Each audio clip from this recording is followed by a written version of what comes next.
आज बिना समय बर्बाद किए यहाँ से आगे चलते हैं और आज हम लोग स्टार्ट करते हैं स्केलर मल्टीप्लिकेशन ऑफ मैट्रिक्स। एक मैट्रिक्स का स्केलर मल्टीप्लिकेशन।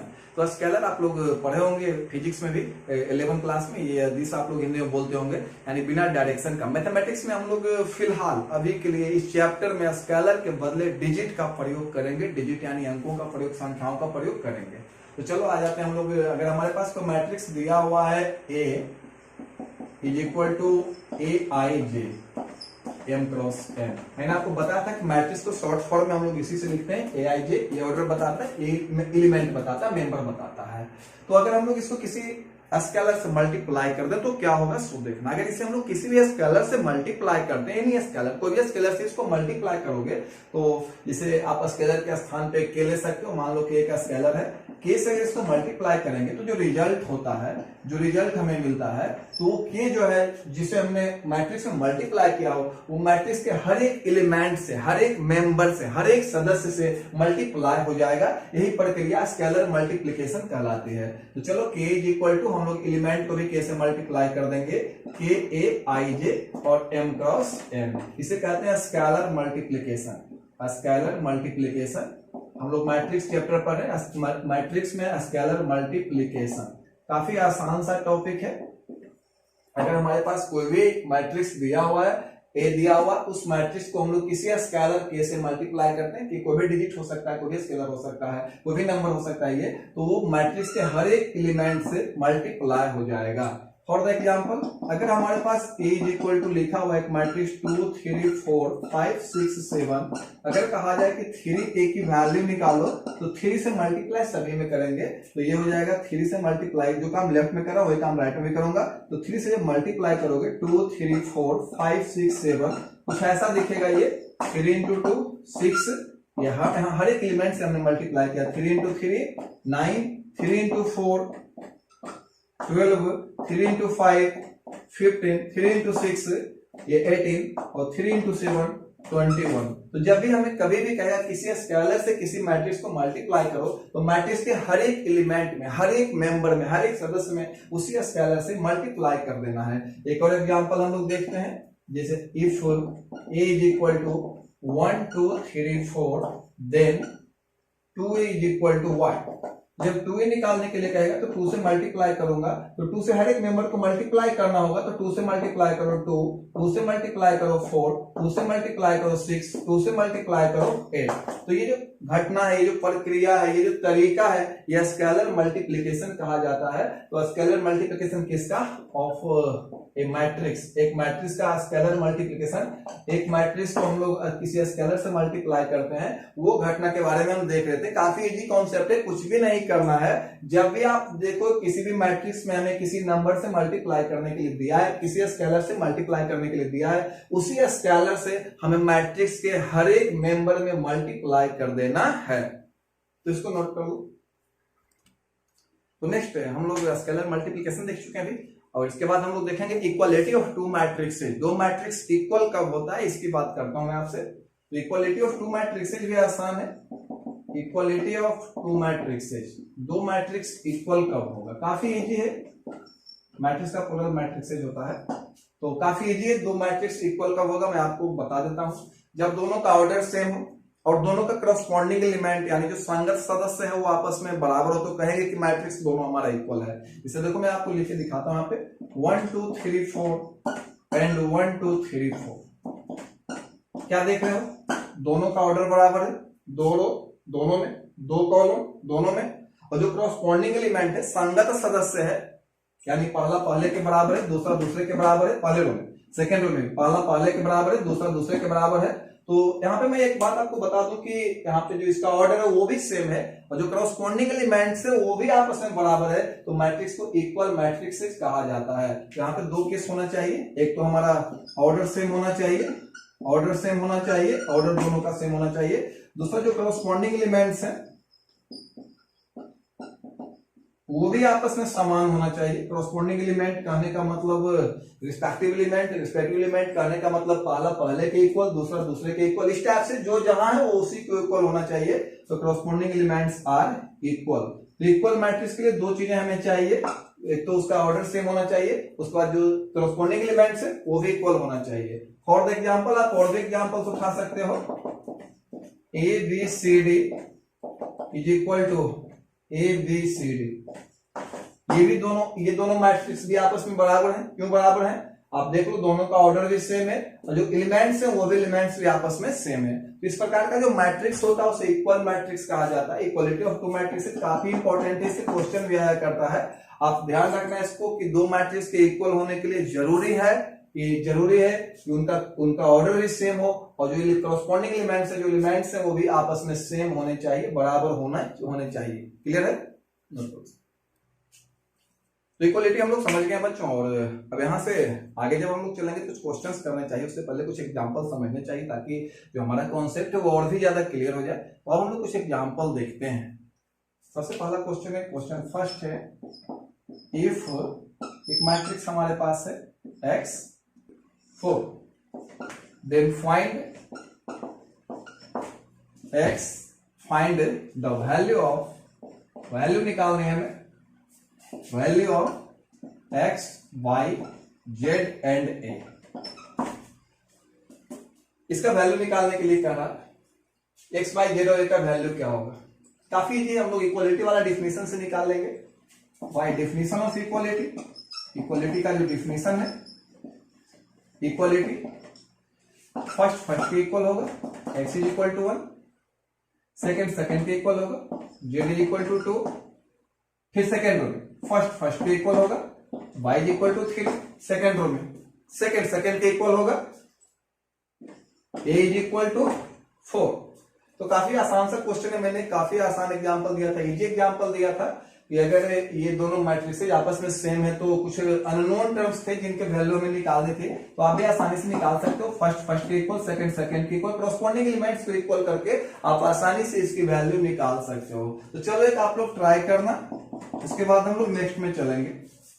एग्जाम्पल आप अगला ट्राई करना, if x plus 1 y plus 1 2 3 is equal to 4 7 2 3, then find x and y। हमें x और y की वैल्यू निकालनी है। आई थिंक आप लोग को कलम उठाने की आवश्यकता नहीं पड़ेगी, इसको वैसे ही बना लोगे तुम लोग, ओरली बना लोगे इसको। तो ट्राई करो इसको। चलो स्टूडेंट, आप लोगों ने बना लिया होगा क्वेश्चन को, कितना आंसर आया मुझे बताना, जोर से जोर बताना। ऐसे आप लोग चेक कर लेना, x is equal to 3, y is equal to 6, ये रिजल्ट आपका आता है। और एक और आप लोग देखते हैं, नेक्स्ट क्वेश्चन है, if x plus y, x minus y is equal to 8, 4, then find x and y। x और y की वैल्यू निकालनी है। बनेगा उसी से, जब भी दो मैट्रिक्स इक्वल दिया जाएगा इक्वेशन में तो बनेगा इक्वलिटी वाला डिफिनेशन से ही। इक्वलिटी वाले डिफिनेशन में मैंने कहा क्या, इक्वलिटी वाले डिफिनेशन में मैंने आपसे कहा है कि दो मैट्रिक्स से तथा भी इक्वल कब होते हैं, काफी इजी है, जब उनके करस्पॉन्डिंग एलिमेंट्स इक्वल हो। तो बाय डेफिनेशन ऑफ इक्वालिटी, यहाँ पे हम लोग डेफिनेशन उठाएंगे, किसका डेफिनेशन उठा रहे हैं, डेफिनेशन इक्वालिटी का। तो by definition of equality x plus y first के इक्वल हो जाएगा, इज इक्वल टू 8। मान लो इक्वेशन फर्स्ट है ये, सेकंड के equal x minus y is equal to 4, equation second. अब इसको सोल्व करना पड़ेगा हमें, तब x और y की वैल्यू जो मिलेगी, ऐसे x और y की वैल्यू जो नहीं मिलेगी। इसको सोल्व हम लोग कैसे करेंगे, इसको सोल्व करना काफी है। इसको सोल्व करने के लिए हम लोग विशेष प्रयास नहीं करेंगे, अधिक प्रयत्न नहीं करेंगे। आप दोनों को ऐड कर दो 10th क्लास वाले रूल से, ये हमारा y कैंसिल होगा, x का वैल्यू मिल जाएगा। एडिंग 1 and 2 वी गेट, क्या मिलता है देखो तो, चेक करो, y cancel, 2x is equal to, add करो इसको 12, x is equal to 6। After cancellation, जब कैंसिल कर देंगे तब x की जो वैल्यू आई है या तो 1 में पुट कर दो या तो 2 में। फ्रॉम 1 क्या कर रहा था, ध्यान देना, 1 कर रहा था x plus y is equal to 8, 1 कर रहा था x plus y is equal to 8। x की वैल्यू कितनी है, x की वैल्यू 6, x की वैल्यू मैंने रख दी है क्योंकि x की वैल्यू मुझे मालूम है, plus y is equal to 8 and then y is equal to 8 plus उधर गया -6, y इज इक्वल टू 2। तो हियर x की वैल्यू जो है वो 6 है, y की वैल्यू जो है वो 2 है, दोनों की वैल्यू जो हमने निकाल दी है।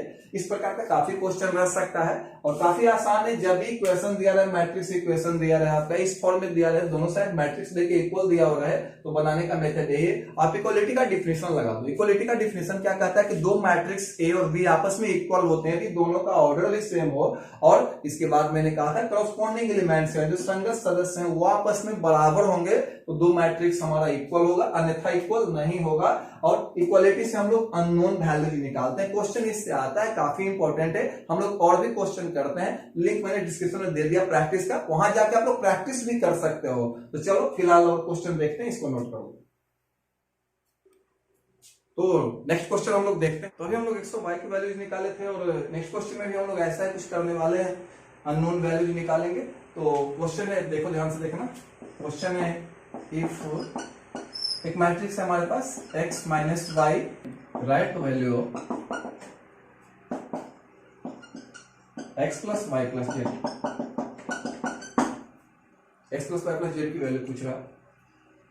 जैसे हम लोगों ने पिछला क्वेश्चन बनाया सेम वैसा ही है। चलो corresponding एलिमेंट्स इक्वल करो by definition of equality. x minus y is equal to 1, equation first. 2y is equal to 4, equation second. 2y plus z is equal to 9, equation third. x plus y is equal to 5, first के equal, second के equal, फिर second row में first के equal, second के equal, x plus y is equal to 5, equation 4। x और y की value निकालने के लिए, x plus y plus z की वैल्यू निकालने के लिए अलग अलग वैल्यू निकालनी होगी, x की भी, y की भी और z की भी। तो मैं आपको यहाँ पे दो तरीके बता रहा हूँ जिससे आसानी से निकाला जा सकता है। एक मेथड तो ये है कि आप 1/4 को यूज करो, जैसे पिछला क्वेश्चन में हमने किया था, उससे x और y दोनों की वैल्यू मिल जाएगी। और x और y दोनों की वैल्यू मिलने के बाद आप 3 में पुट कर दो, y की वैल्यू z की वैल्यू मिल जाएगी। फिर से ध्यान से देखना, मैंने कहा कि 1/4 को यूज करो, 1/4 को ऐड करो तो x और y की वैल्यू मिलेगी। x और y की वैल्यू मिलने के बाद y की वैल्यू जो 3 में पुट करो, z की वैल्यू मिलेगी। एक और मेथड है, यहां से मैं डायरेक्ट y की वैल्यू मिल रही है फ्रॉम सेकंड। y की वैल्यू मिलेगी तो उस y की वैल्यू को फर्स्ट में यूज करूंगा तो x का वैल्यू फाइंड आउट कर लेंगे हम लोग, और उसके बाद वही y की वैल्यू मैं थर्ड में पुट करूंगा तो z की वैल्यू भी मिल जाएगी। ठीक है, पहला तरीका जो मैंने बताया कि 1/4 को यूज करो। 1/4 को यूज करने के बाद क्या होगा, अगर 1/4 को यूज करते हैं तो दोनों को ऐड करेंगे, तो ये y cancel, 2x is equal to 6, x की वैल्यू मिल जाएगी हमें 3। उसके बाद x की वैल्यू मैं किसी में पुट कर दूंगा, 1 में या 4 में, तो y की वैल्यू मिलेगी, और वो y की वैल्यू मैं 3 में पुट कर दूंगा तो z की वैल्यू भी मिल जाएगी। मेथड 1।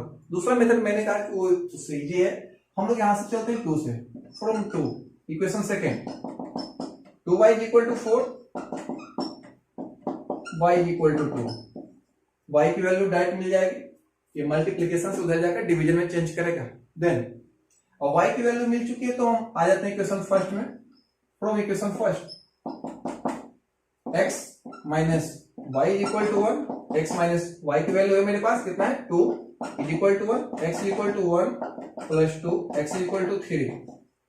y की वैल्यू मिल चुकी थी, x की वैल्यू भी मिल चुकी है। अब यही y की वैल्यू मैं यहां पुट कर दूंगा तो z की वैल्यू मिल जाएगी। हमें x plus y plus z निकालना है, तो पहले देखो एक बात मैं बताता हूँ, ये x plus y plus z हम तभी निकाल पाएंगे, तभी फाइंड आउट कर पाएंगे उसको, अगर हम तीनों को अलग अलग फाइंड आउट कर लेते। अगर तीनों में अलग अलग मिल जाता तो फिर तीनों को ऐड करके हम लोग वैल्यू निकाल देंगे। तो मैंने क्या किया, यहाँ से पहले y की वैल्यू निकाल लिया, y की जो वैल्यू है वो मैंने फर्स्ट में पुट कर दिया तो x का वैल्यू मिल गया। और अब यहाँ हमें z चाहिए, तो z यहाँ से भी नहीं, यहाँ से भी नहीं मिलेगा, z जब भी मिलेगा तो 3 से ही z मिलेगा और कहीं से नहीं मिलेगा। तो चलो स्टार्ट करते हैं फ्रॉम 3 कहता है, फ्रॉम 3 कहता है 2y plus z is equal to 9, 2y plus z is equal to 9, और y की वैल्यू है मेरे पास 2 इंटू y की वैल्यू है 2 plus z is equal to 9, 4 plus z is equal to 9, z is equal to 9 minus 4 is equal to 5। तो तीनों value हमारे पास, x की वैल्यू भी है मेरे पास, y की भी वैल्यू है, z की वैल्यू है, तीनों को ऐड कर लो मिल जाएगा। Now x plus y plus z is equal to 3 plus y की value 2 plus 5 is equal to 10। चलो ये आपका करेक्ट आंसर हो जाएगा। क्वेश्चन सीबीएसई में आया हुआ है। इस टाइप का और भी क्वेश्चन हम लोग करेंगे, नोट करो इसको। तो चलो बच्चों नेक्स्ट क्वेश्चन देखते हैं। क्वेश्चन है find the value of x plus y 6 and 8। ये इक्वेशन दिया हुआ है और अब हमें इस इक्वेशन से x प्लस वाई की वैल्यू निकालनी है। सेम पिछला क्वेश्चन जैसा था वैसा ही है। तो x प्लस वाई की वैल्यू तभी निकाल पाएंगे जब x और y की वैल्यू हमें अलग अलग मालूम हो। यहाँ पे दो कॉन्सेप्ट का यूज हुआ है एक साथ और एडिशन का भी यूज हुआ है। मैंने आपको भी एडिशन नहीं बताया, मैं आपको एडिशन बता दूंगा। एडिशन में कुछ नहीं, मैट्रिक्स को जब हम लोग ऐड करते हैं तो क्रॉसपोंडिंग एलिमेंट्स को आपस में ऐड कर देते हैं। फिलहाल हम यहाँ पे डायरेक्टली ऐड कर लेंगे और मैं आपको अगले टॉपिक में एडिशन के बारे में ही बताऊंगा। तो let us start. Scalar multiplication use होगा, सभी में मल्टीप्लाई करना होगा। इसे मैंने आपको बताया था स्केलर मल्टीप्लिकेशन में सभी में मल्टीप्लाई करते हैं, हर एक टर्म में मल्टीप्लाई करते हैं। 2 into 1 2, 2 into 3 6, 2 into 0 0, 2 into x 2x plus y 0 1 2 is equal to 5 6 1 8। Then इसे ऐड करना होगा। अभी तो मैंने आपको ऐड करने के लिए बताया नहीं, अगले टॉपिक में उस पर हम लोग काम करेंगे, एडिशन पे वर्क करेंगे। लेकिन मैं अभी आपको इतना समझाता हूँ, आसानी से ऐड कर दोगे इसको। मैं केवल ये बोल देता हूँ जो क्रॉसपोंडिंग एलिमेंट्स है उसको आपस में तुम ऐड कर देना। फर्स्ट से ऐड कर देना 2 प्लस वाई, सेकंड से 6 प्लस 0 6, फिर सेकंड रो फर्स्ट से 0 प्लस 1 0 और 2x plus 2 is equal to 5 6 1 8। Then हम लोग इक्वालिटी का फॉर्मूला यूज करेंगे। By definition of equality, equality के डेफिनेशन से, by definition of equality 2 plus y is equal to 5, 6 तो 6 के इक्वल है 0। एक मिनट, 0 प्लस 1 हम लोग यहाँ पे 1 लिख देना, सॉरी यहाँ पे 1 लिख लेना। 0 प्लस 1 इज इक्वल टू 1 और 2x प्लस 2, तो 6 6 के इक्वल, 1 1 के equal, 2x plus 2 is equal to 2x plus 2 second के इक्वल होगा 8। मैंने कहा था फर्स्ट के इक्वल, सेकंड के इक्वल, फिर फर्स्ट के इक्वल, सेकंड के इक्वल। अब यहां से हम लोग इसको आगे बढ़ाएंगे तो y की वैल्यू मिल जाएगी, y is equal to 5 plus इधर ले जाओ तो minus 5 minus 2 is equal to 3 और यहां से हम लोग x की वैल्यू निकाल लेंगे। 2x is equal to 8 plus उधर ले जाओ minus 2 6, then x is equal to, ये मल्टीप्लिकेशन में उधर जाकर डिवीजन में चेंज करेगा तो x इज इक्वल टू 3। तो here x is equal to 3 and y is equal to 3। We have to find the value of x plus y। x plus y की value निकालनी है तो x प्लस y के लिए दोनों को add कर दो। Now adding both x plus y, तो दोनों को ऐड करेंगे तो 3 प्लस 3 इज इक्वल टू 6। यही हम लोग का करेक्ट आंसर है। और ये क्वेश्चन भी सीबीएसई 12 एंड सीबीएसई 13 दोनों में पूछा हुआ है। तो आप लोग के लिए मैंने प्रैक्टिस पेपर जो उसका लिंक मैंने डिस्क्रिप्शन में दे दिया है। डिटेल डेफिनेशन का भी लिंक मैंने